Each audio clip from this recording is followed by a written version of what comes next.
hearts, building lives. Sagar Durga school of nursing Visakhapatnam Andhra Pradesh. Venkatapadma school of nursing Vizianagaram Andhra Pradesh. पिछले 20 सालों से नर्सिंग फील्ड में पूरे देश के कोने कोने से आए बच्चों को नर्सिंग की प्रशिक्षण देकर उन्हें कामयाबी की राह दिखा रहे हैं। Indian nursing council, new Delhi nursing and midwifery council से एफिलिएशन भी प्राप्त है। 3 सालों की general nursing and midwifery diploma courses के लिए अनुभवी अध्यापकों के अलावा बिना डोनेशन के admission, establish fully equipped lab facilities.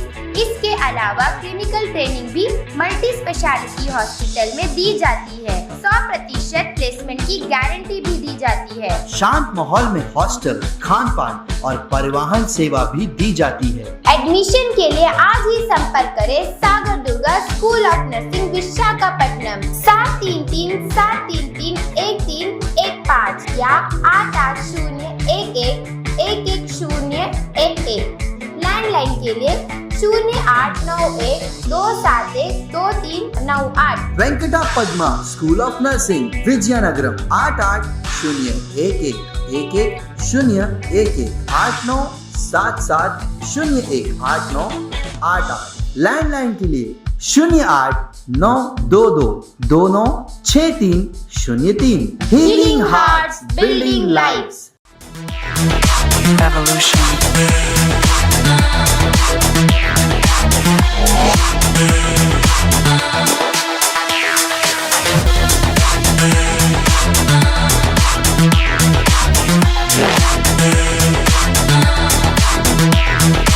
Evolution.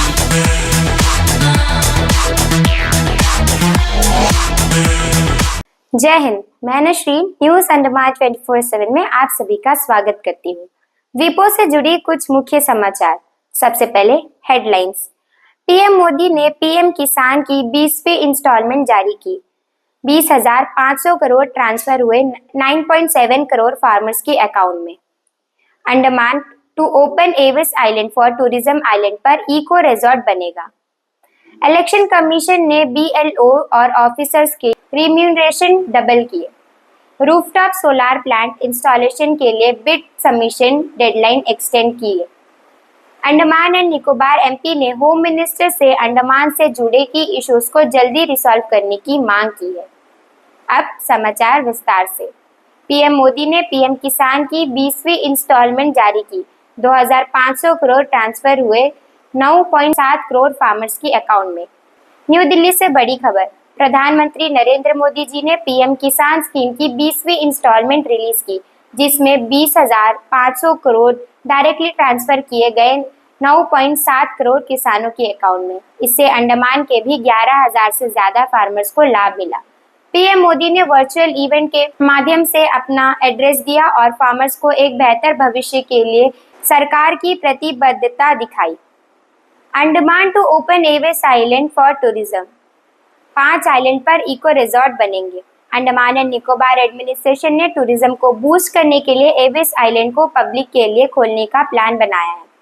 शहीद Dweep, Megapod Resort, Shri Vijayapuram, Avis Island, Long Island और स्मिथ आइलैंड पर नए इको फ्रेंडली रिजॉर्ट बनाए जाएंगे। प्राइवेट सेक्टर के साथ मिलकर ये डेवलपमेंट किया जाएगा ताकि टूरिज्म और एम्प्लॉयमेंट दोनों को बूस्ट मिले। इलेक्शन कमीशन ने बीएलओस और ऑफिसर्स के रिम्यूनरेशन डबल किए।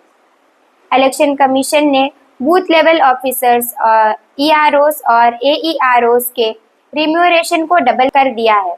अब बीएलओ सुपरवाइजर को 500 रुपए से बढ़ के 1,000 रुपए मिलेंगे और भी अधिकारियों से होनोरियम में वृद्धि की गई है। इसका उद्देश्य है इलेक्शन प्रोसेस में उनका योगदान को सम्मान देना। रूफटॉप सोलार प्लांट इंस्टॉलेशन के लिए बिड सबमिशन डेडलाइन एक्सटेंड हुई। अंडमान एंड निकोबार एडमिनिस्ट्रेशन ने grid connector rooftop solar plants 3.45 megawatt capacity लगाने के लिए बिड सबमिशन की डेडलाइन एक्सटेंड कर दी है। एंटी टेंडर 1.4 के तहत नए डेट 6 अगस्त 2025 तक रखी गई है। इसका उद्देश्य है रिन्यूएबल एनर्जी को बढ़ावा देना और आइलैंड की पावर सस्टेनेबिलिटी को strong banana. Andaman and Nicobar के एमपी ने होम मिनिस्टर से अंडमान से जुड़ी की इश्यूज को जल्दी रिसॉल्व करने की मांग की। श्री विजयपुरम के एमपी विष्णुपद राय ने एडिशनल सेक्रेटरी होम अफेयर से मुलाकात करके अंडमान एंड निकोबार आइलैंड से जुड़ी कई इंपॉर्टेंट समस्याओं को तुरंत हल करने की मांग की, जिसमें 236 land acquisition file, telecom issues और जनरल डेवलपमेंट की डिमांड शामिल थी। तो दर्शकों, आज के दिन अंडमान एंड निकोबार आइलैंड के लिए इम्पोर्टेंट अनाउंसमेंट और इनिशिएटिव से भरा रहा, चाहे वो टूरिज्म डेवलपमेंट हो, किसानों के लिए फाइनेंशियल सपोर्ट या एनर्जी सस्टेनेबल के लिए कदम। एडमिनिस्ट्रेशन और सेंट्रल गवर्नमेंट दोनों मिलकर आइलैंड के विकास की दिशा में तेजी से बढ़ रहे हैं। और अगर आपको हमारा आज का यह एपिसोड सूचनात्मक व ज्ञानवर्धक लगा हो तो कृपया लाइक, शेयर और सब्सक्राइब जरूर करें और कमेंट सेक्शन में अपनी राय देना ना भूलें। इसी के साथ न्यूज अंडमान 24/7 की आज की इस कड़ी से मैं विदा लेती हूँ। अगली कड़ी में फिर मुलाकात होगी। जय हिंद।